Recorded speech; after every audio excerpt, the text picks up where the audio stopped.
دیکھیے خدیجہ، سب سے پہلے تو شکریہ کہ آپ کے پروگرام میں ہم شریک ہو رہے ہیں۔ بات اصل یہ ہے کہ حکومت نے تو اپنی ذمہ داری پوری کر دی۔ حکومت تو آئے دن جو ہے وہ اپنے احکامات جاری کرتی رہتی ہے، اور اس پہ ضروری نہیں کہ ہمارے عوام جو ہیں اس احکامات پر پابندی کرے۔ میں آپ کو بتا رہا ہوں کہ جیسے لاک ڈاؤن کے سلسلے میں بھی کہا کہ بھائی لاک ڈاؤن کیا جانا چاہیے، جزوی ہے اور اس میں باہر نہ نکلے، لیکن آپ نے دیکھا کہ بالکل عام حالت میں بھی لوگ جو ہے نکل رہے تھے۔ مگر میں یہ عرض کر رہا ہوں کہ جو آپ نے رمضان کے حوالے سے، رمضان مقدس کے حوالے سے آپ نے بات کی ہے، میرا خیال ہے کہ 6 فٹ کا فاصلہ کرنا، گھر سے وضو ہو کر آنا تو بات سمجھ میں آتی ہے۔ یہ بالکل اچھی بات ہے کہ آپ گھر سے وضو کر کے آئیں، اچھا ہے، پانی کی بھی قلت، پانی بھی بچ جائے گا، اور یہ ہے کہ آپ نماز بھی ادا کر سکیں گے۔ لیکن میں نہیں سمجھ سکتا کہ یہ ذمہ داری پیش امام پر ہے۔ ہمارے لوگ جو ہے مذہب کے معاملے میں بڑے جذباتی لوگ ہیں، بڑے ایموشنل ہیں۔ اب مثال ان سے کہیں کہ صاحب ذرا سا ہٹ کے آپ نماز پڑھیں تو پھر فوراً وہ ناراض ہو جاتے ہیں۔ پھر دوسری بات یہ کہ حکومت کی ذمہ داری یہ تو نہیں ہے کہ پاکستان میں جتنی مساجد ہیں یا کراچی میں جتنی مساجد امام بارگاہ ہیں، میں یقین کے ساتھ کہہ سکتا ہوں کہ کسی بھی عالم دین کے پاس ان مساجد کا کوئی ریکارڈ نہیں ہے، کیونکہ اس وقت ایسی مساجد میں نے کراچی میں دیکھی ہیں جو گھروں میں، جنہوں نے اللہ کی رضا حاصل کرنے کے لیے اپنے گھروں بنائی ہوئی ہیں یا گھروں کو توڑ کے ان کو مسجد کی شکل دے دی ہے، تو کسی کے پاس کوئی ریکارڈ نہیں ہے۔ پھر یہ کہ حکومت کے پاس جو ہے نا اتنے وسائل بھی نہیں ہے کہ وہ جا کے جناب دیکھیں، یا تو وہ خود نماز پڑھیں یا خود روزہ رکھیں یا وہ دیکھیں کہ 6 فٹ کا فاصلہ ہوا نہیں۔ میرا خیال ہے کہ اس قسم کی ذمہ داری جو ہے وہ پیش امام پر ہے، پیش امام پہ، امام بارگاہ پہ یا مساجد میں۔ اگر پیش امام جو ہے نا اپنے نرم لب و لہجے سے، پیارے لب و لہجے سے اگر نمازیوں کو سمجھا سکتا ہے تو اچھی بات ہے۔ لیکن آغا صاحب یہ تو عوام کی بھی ذمہ داری ہے کہ وہ احتیاط کرے اور کوآپریٹ کرے۔ پیش امام کی تو ذمہ داری ہے یہ، لیکن ساتھ میں عوام کی بھی یقیناً طور پہ ذمہ داری ہے۔ نہیں، آپ صحیح فرما رہی ہیں۔ دیکھیے میں تو خود یہ عرض کر رہا ہوں کہ ہمارے عوام جو ہے نا، دیکھیے مذہب کے معاملے میں بہت زیادہ جذباتی ہوتے ہیں، اور یہ ہے کہ اگر ان سے یہ کہا جائے کہ پھر آپ ایسا کریں تو کہتے ہیں کہ آپ ہمیں کیوں کہہ رہے ہیں، آپ کون ہوتے ہیں، ہمارے اور اللہ کے درمیان یہ ہے بات چیت ہے یا مذہب عبادت ہے۔ تو اس قسم کی تعویلیں، اس قسم کی منطق پیش کرنے کے بعد وہ مطلب میں سمجھتا ہوں کہ 6 فٹ کے فاصلہ اور جو حکومت کا جو احکامات ہیں نا، اس پر میرا خیال ہے کہ جزوی طور پہ تو ہو سکتا ہے، بعض لوگ سمجھدار ہوتے ہیں، ایسی بات نہیں کہ ہر آدمی جذباتی ہوتا ہے، بہت اچھے لوگ ہوتے ہیں، وہ کہتے ہیں کہ یہ تو ہماری حفاظت کے لیے یہ بات کی جا رہی ہے۔ اور پھر بھی میں آپ سے عرض کر رہا ہوں کہ یہ ذمہ داری جو ہے مساجد کی جو انتظامیہ ہے، انتظامیہ پلس پیش امام، یہ مل کے جو ہے نا اس سلسلوں کو وہ کر سکتے ہیں، بہتر بنا سکتے ہیں، کوآپریٹ کر سکتے ہیں، اور یہ ہو سکتا ہے، ایسی بات نہیں ہے۔ لیکن یہ کہ اگر پھر وہی بات جو آپ نے سوال کیا، یہ بڑا پیچیدہ سوال ہے۔ دیکھیے پاکستان کے عوام، میں نے پھر دوبارہ آپ کی خدمت کر رہا ہوں، چاہے وہ پڑھے لکھے ہوں، وہ جاہل ہوں، جذباتی بہت ہوتے ہیں، ذری سی بات پہ سمجھتے ہیں کہ ان کی ناک کے نیچے سے جو ان کی آزادی ہے وہ متاثر ہو رہی ہے، تو پھر فوراً وہ جھگڑا کرنے پہ اتراتے ہیں۔ تو میرا خیال ہے this not the responsibility of the government actually to go to every mosque and to امام بارگاہ and to check whether there is a distance of 6 feet اور ناٹ۔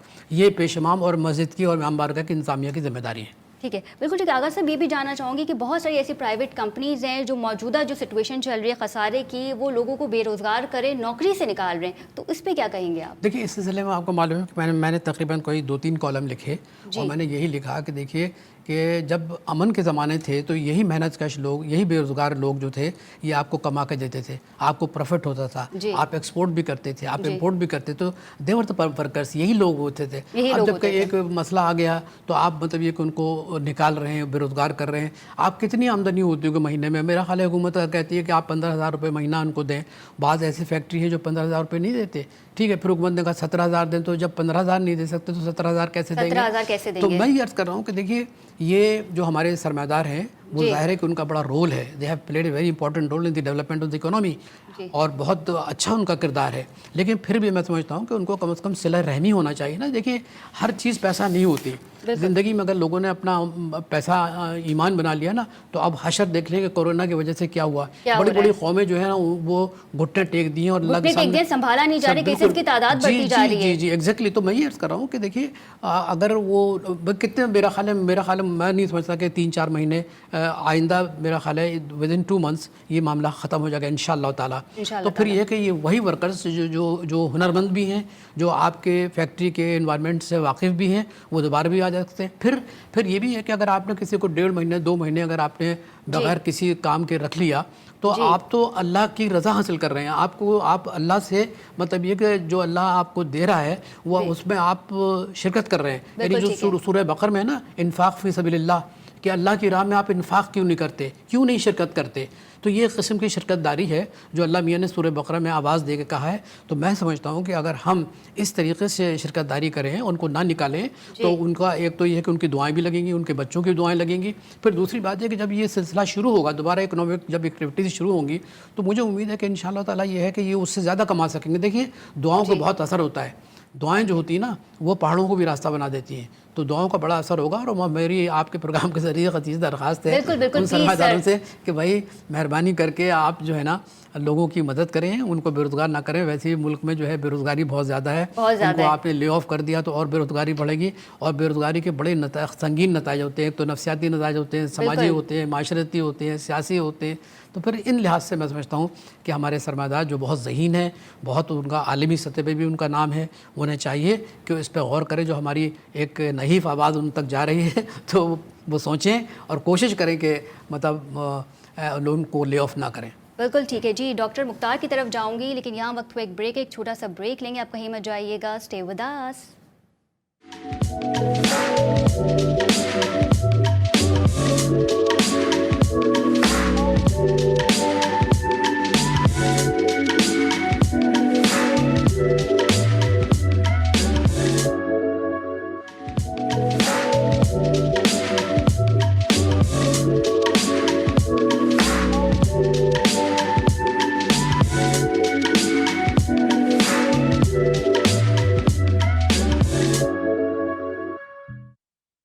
جی ناظرین, welcome back from the break. Corona virus پہ ہمارا programme جاری ہے. اگر internationally بات کی جائے تو سب سے زیادہ متاثر ہونے والے ممالک میں امریکہ سر فہرست ہے. وہاں پہ کیسز کی تعداد بڑھتی جا رہی ہے. اور اگر ہم بات کریں ڈیتھ ٹول کی تو اسپین, بیلجیم, ایران سب سے زیادہ متاثر ہوئے ہیں اور تعداد ڈیتھ ٹول کی جو ہے وہ بڑھتی جا رہی ہے. سوال کرنا چاہوں گی ڈاکٹر مختار سے.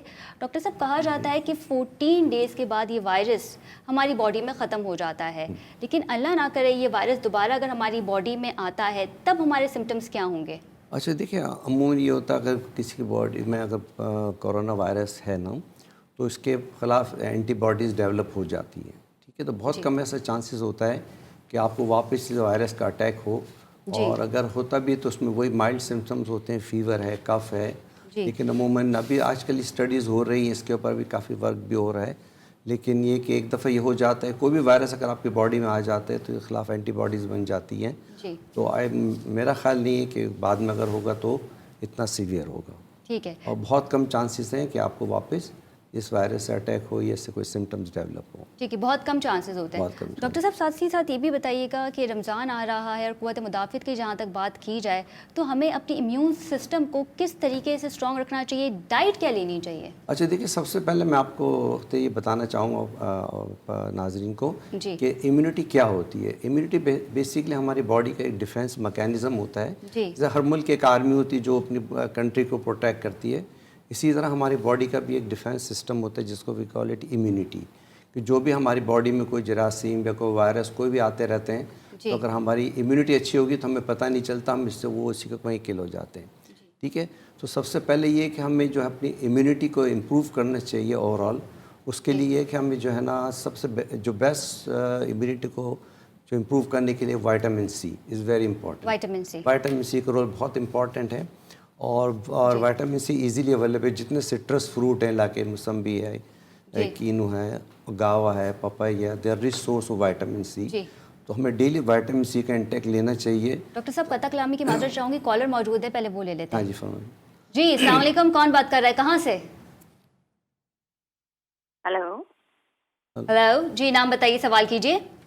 جی میں آسیہ بھٹی بول رہی ہوں لاہور سے. میرا کوشچن یہ ہے کہ میرے ہسبینڈ ہارٹ پیشنٹ ہیں, تو کیا انہیں وٹامن سی کے یہ جو سپلیمنٹس ہوتے ہیں یہ لینے چاہیے اپنی میڈیسنز کے ساتھ؟ اور دوسرا کوشچن میرا یہ ہے کہ جب یہ کرونا شروع ہوا تو ہمارے گھر میں ڈرائیور اور میڈس وغیرہ تھے, وہ ہم نے اس وقت چھٹی دے دی انہیں. تو اب مجھے بتائیے کہ اب واپس اگر انہیں بلانا ہو تو کیا ان کا ہم ٹیسٹ کروائیں؟ اگر ٹیسٹ کروائیں تو یہ کہتے ہیں کہ آفٹر 14 ڈیز میں پتہ چلتا ہے کہ کس میں یہ وائرس ہے کہ نہیں ہے. تو اس کے لیے کیا کرنا چاہیے؟ یہ مجھے کوشچن تھے میرے دو. ٹھیک ہے, بہت شکریہ. ڈاکٹر صاحب. اچھا دیکھیے, پہلا کویشچن انہوں نے کیا کہ ان کے ہسبینڈ کو جو ہارٹ کا پرابلم ہے وہ سپلیمنٹ لے سکتے ہیں. دیکھیے, ہارٹ کے پیشنٹ کو سپلیمنٹ لینا منع نہیں ہوتا ہے, سپلیمنٹ لینے سے یہ کہ ہماری امیونٹی اور بہتر ہو جاتی ہے، امپروو ہو جاتی ہے. تو ہارٹ کے پیشنٹ کو کوئی ایسی کاؤنٹر انڈیکیشن نہیں ہے کہ وہ سپلیمنٹ نہ لیں، ملٹی وائٹامنس نہ لیں یا وائٹامن سی نہ لیں، وہ لے سکتے ہیں. اور دوسرا کویشچن ان کا شاید میڈ کے حوالے سے تھا ان کی. ہاں اچھا، اگر وہ واپس لانا چاہیں تو پھر کیا؟ اچھا دیکھیں، اگر واپس میڈ آنا چاہیں وہ آ سکتی ہیں، لیکن اس کے لیے آپ کو احتیاط یہ کرنی ہوگی کہ پہلے ان سے معلوم کر لیں کوئی نہیں کھانسی تو نہیں ہے، بخار تو نہیں ہے، یا کوئی باڈی ایک یا اور کوئی سمٹمس تو نہیں ہے کورونا وائرس کے.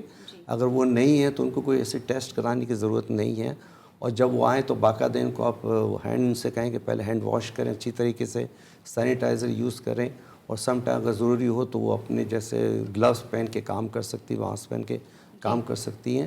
انلیس کہ اگر ان کو کوئی کمپلین نہیں ہے، کوئی ان کو سمٹمس نہیں ہیں، تو میرا خیال ہے کوئی ان کو ٹیسٹ کرانے کی ضرورت نہیں ہے. اور ینگ ہیلدی ہیں تو کوئی ایسا مسئلہ نہیں ہے.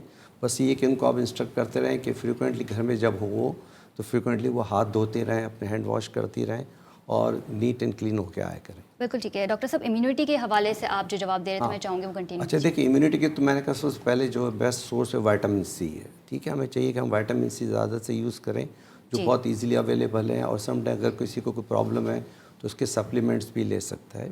اور دوسرا اہم رول جو ہے اس میں آئرن کا بہت امپورٹنٹ رول ہے ہماری امیونٹی میں. جو عموماً ہماری فیمیلز جو ہوتی ہیں پاکستان میں وہ اینیمک ہوتی ہیں، تو ان کو اپنا آئرن کا لینا بہت ضروری ہے. اس کے جو بیسٹ سورس جو ہے اس کے بیف ہے، mutton is a very good source of iron, تو وہ ریگولر لیتی رہیں. اگر ان کو کوئی پرابلم ہے تو یہ ساتھ جو ہے اپنے سپلیمنٹ بھی لے سکتے ہیں، تاکہ ان کی آئرن لیول جتنا اچھا ہوگا ان کی امیونٹی اچھی ہوگی. اور تھرڈ طور پہ زنک از ویری امپورٹنٹ، ایک منرل ہے جو اجناس میں پایا جاتا ہے، براؤن چاکلیٹ میں پایا جاتا ہے. یہ ہمارے بالوں کے لیے بھی، اسکن کے لیے بھی، نیل کے لیے بھی بہت اہم ہے، اور یہ ہمیں اپنے ڈائٹ میں ضرور رکھنا چاہیے. اور دوسرا یہ کہ ہمیں پلیز جو ہے نا یہ جنک فوڈ سے اوائڈ کرنا چاہیے. باہر کے فوڈ بالکل نہیں کھانے چاہیے، بلکہ ہیلدی فوڈ کھانا چاہیے. اور خاص طور پہ پروٹین ہے، اور ہمیں ایک بیلنس ڈائٹ لینا چاہیے. اور میں دوسری ایک بات یہ کہنا چاہوں گا کہ جو ڈائٹنگ کر رہی ہوتی ہیں فیمیلز یا میل، اس ٹائم پر میرا خیال ہے ان کو ڈائٹنگ چھوڑ دینی چاہیے، اور اپنی جو ہے نا امیونٹی کو بوسٹ اپ. اور یہ بہت اچھا موقع ہے کہ ہم اپنی امیونٹی کی طرف دیں. ہمارے کھانے فریش فروٹ لیں، ویجیٹیبلس ہم یوز کریں، ٹھیک ہے، اور فریش فوڈ ہم زیادہ استعمال کریں. باہر کا ہم جنک فوڈ اوائڈ کریں. جس سے یہ کہ ہماری امیونٹی جتنی بہتر ہوگی تو ہماری اتنے چانسز کم ہوگی ہم اس ڈیزیز سے، کوئی بھی ڈیزیز، کوئی بھی انفیکشن ہو، اس سے ہم محفوظ رہتے ہیں. ہاں، اور رمضان میں خاص طور پر کیونکہ جب ہم اتنا 12-14 گھنٹے کی فاسٹنگ کرتے ہیں تو اس میں بہتر ہے کہ اگر ہماری امیونٹی اچھی ہوگی، اگر ہماری سحری اچھی ہوگی، افطار اچھا ہوگا، فروٹس ہوں گے، تو ہمیں اللہ نے چاہا تو انشاءاللہ کوئی پرابلم نہیں. بالکل ٹھیک ہے. جی، کالر موجود ہے. السلام علیکم، کون بات کر رہا ہے، کہاں سے؟ ہیلو، السلام علیکم. It's miss Hadia from Karachi. آواز بہت ہلکی آ رہی ہے. میں پروڈیوسر جی سے درخواست کروں گی کہ والیوم ذرا تیز کر دیں، ہم سن نہیں پا رہے ہیں. جی، میں مس ہادیہ بات کر رہی ہوں فرام کراچی. جی شازیہ، سوال کیجیے. جی ہادیہ. جی ہادیہ، سوال کیجیے. جی، میں ایک اسکول ٹیچر ہوں. I teach in Indus academy O level. تو مجھے یہ پوچھنا تھا کہ جب ہم لوگ اپنی ایکٹیویٹیز ریزیوم کریں گے آفٹر رمضان، تو ہم ٹیچرز اینڈ ایکٹیو پارٹیسپینٹ کس طرح سے ہیلتھ اویئرنیس کریٹ کر سکتی ہیں ان اسکولس؟ ہیلتھ اویئرنیس کس طریقے سے کریٹ کر سکتی ہیں؟ ٹھیک ہے. اچھا دیکھیں ہادیہ، آپ کا سوال بہت اچھا ہے. میں آپ کو یہ کہنا چاہوں گا جب آپ انشاءاللہ اپنی ایکٹیویٹی اسٹارٹ کریں تو وہاں پر آپ نے بھی یہ اسی طرح رکھنا ہے، سوشل ڈسٹینسنگ رکھنی ہے، ہینڈ کلین رکھنا ہے. اور اپنے جو اسٹوڈنٹس ہیں، اپنے جو آپ کے جو ہیں دوسرے ساتھی، ان کو بھی آپ نے یہ بتانا ہے کہ ہمیں کس طرح اس کا احتیاط کرنی ہے، اور ہائیجین کنڈیشن مینٹین رکھنی ہے، اور ہینڈ کلین کرنا، واش کرنا ہے، تاکہ یہ پرابلم اور ان کو اسٹوڈنٹ کو آپ نے ایجوکیٹ کرنا ہے کہ بھئی دیکھیے یہ بیماری ہے، اس سے ہمیں ڈرنا نہیں ہے، بلکہ اس سے ہمیں لڑنا ہے. لیکچرز دے سکتے ہیں، پرائیویٹ کلاسز دے سکتے ہیں. ان کو آپ امیونٹی کے بارے میں، صحت کے بارے میں، فوڈ کے بارے میں آپ ان کو بتا سکتی ہیں کہ کس طرح اپنی وہ ہیلدی ڈائٹ رکھیں تاکہ وہ ان سے محفوظ رہے. بالکل ٹھیک ہے. آغا صاحب کی طرف جانا چاہوں گی. آغا صاحب، ایک بہترین مثال قائم کی ہے نارتھ کوریا نے الیکشن کروا کے اس وبا میں، اور یہ دنیا کا سب سے پہلا الیکشن ہے جو کروایا گیا ہے نارتھ کوریا میں، جہاں پہ کیسز بھی موجود تھے اور نارتھ کوریا میں بھی اس کی کیسز آئے. لیکن جس طرح سے انہوں نے انتظامات کیا تو یقینی طور پہ حکومت نے کافی اچھے انتظامات کیے ہیں، لیکن جو ان کی عوام ہیں انہوں نے بھی صبر و تحمل کا مظاہرہ کیا ہے. اس پہ کیا تجزیہ کریں گے؟ دیکھیے، سب سے پہلے تو آپ نے مطلب کورونا سے ہٹ کے نارتھ کوریا کی بات کی ہے، تو میں آپ سے عرض کر رہا ہوں کہ دیکھیں نارتھ کوریا کا جو سسٹم ہے وہ ریجیمنٹیو ہے. مطلب یہ کہ وہاں پر ایک پارٹی حکومت ہے، کمیونسٹ پارٹی ہے، اور کمیونسٹ پارٹی جو ہے وہ ایک بڑی مضبوط پارٹی ہے، اس کے علاوہ کوئی پولیٹیکل پارٹی نہیں ہے. تو چنانچہ انہوں نے جو انتخابات کرائے 2 فیزز میں کرائے. پہلے تو انہوں نے مارچ میں کروائے، پھر انہوں نے اپریل میں کروائے. اب یہ کہ کیونکہ ظاہر ہے کہ وہاں پہ کوئی پریس فریڈم نہیں ہے، وہاں پہ کوئی مطلب آزادی نہیں ہے، یعنی اتنی بھی آزادی نہیں ہے کہ وہ یہ بتا سکیں کہ پولنگ پہ کتنے لوگ آئے، کیسے لگے. کوئی اس قسم کی فوٹیج بھی نہیں ہے. لیکن جو سرکاری فوٹیج دکھلائیں تو اس میں تو قطاریں بہت کم ہیں.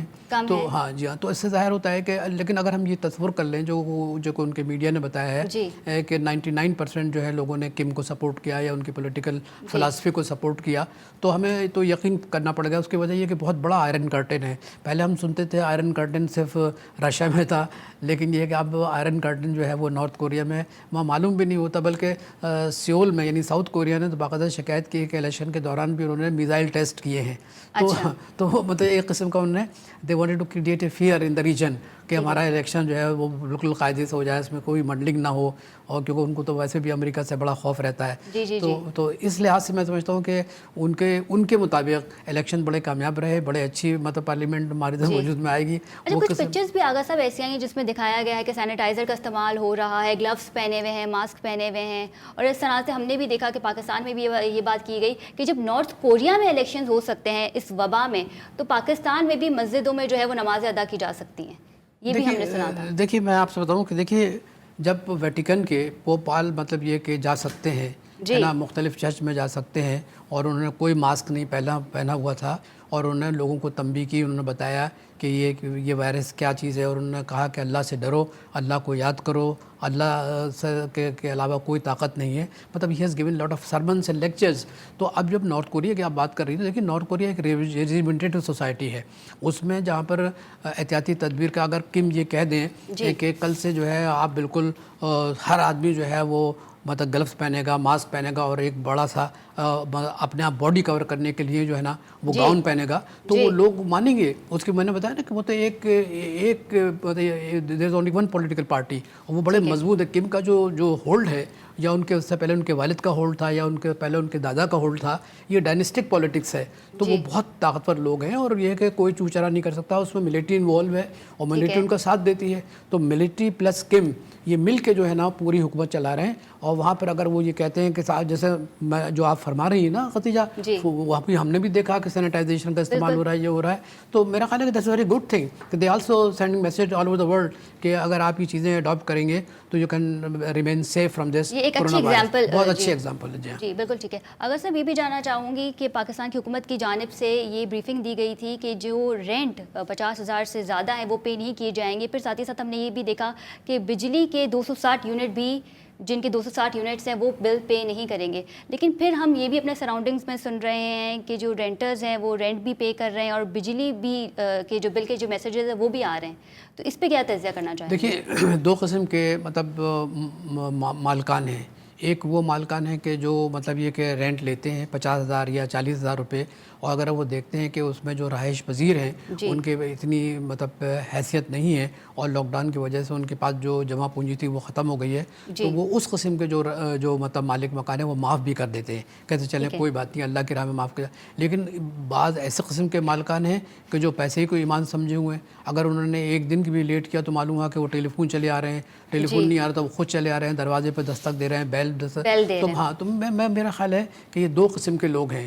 تو یہ مجھے افسوس ہے کہ کم از کم ان لوگوں کے جو سختی اختیار کرتے ہیں اپنے